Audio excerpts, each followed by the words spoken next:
BJP এবং তীব্রমথার জোট তো সেই 23 সাল থেকে ছিল, নাই কখনো।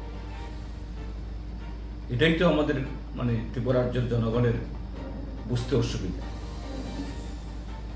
এদের জোট কখনো আড়ালে, কখনো আবডালে, কখনো তাদের যে ব্যর্থতা, তাদের যে জনগণের প্রতিশ্রুতি পালনে এরা যে ডাহাফিল, নিকম্মা, এটাকে আড়াল করার জন্য এই জোটে থেকেও তারা একজনের মাথা ফাটায়, এক পার্টি আরেক পার্টির পার্টি অফিস পোড়ায়, গাড়ি ভাঙচুর করে,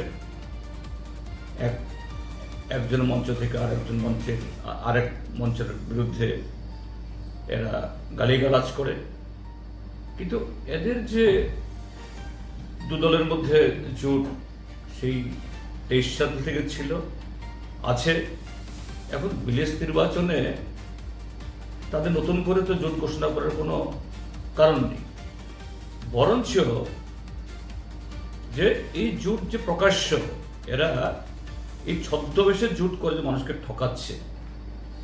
যদি তারা সত্যি সত্যি ভিলেজ কমিটি ভোটে সেখানে সিট ভাগাভাগি করে দাঁড়ায়, এটা ত্রিপুরা রাজ্যের জনগণের জন্য কল্যাণ, এডিসি জনগণের জন্য কল্যাণ, এবং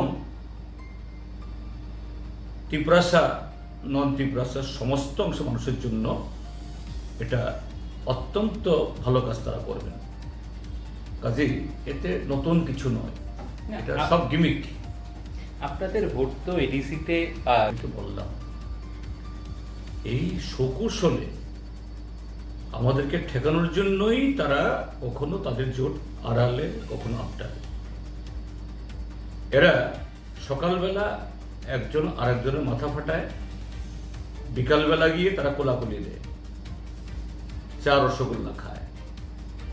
কাজে এখন যদি সত্যি সত্যি তাদের ভেতরে এরকম প্রকাশ্য দুইটা যুযুদান দল হয়, ত্রিপুরা রাজ্যের জন্য মঙ্গল, গণতন্ত্রের জন্য মঙ্গল।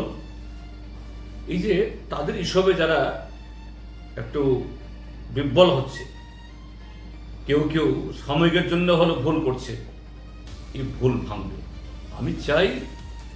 আমরা চাই এদের এই জোট এটা আড়ালে না, আবডালে না, প্রকাশ্যে আসুক।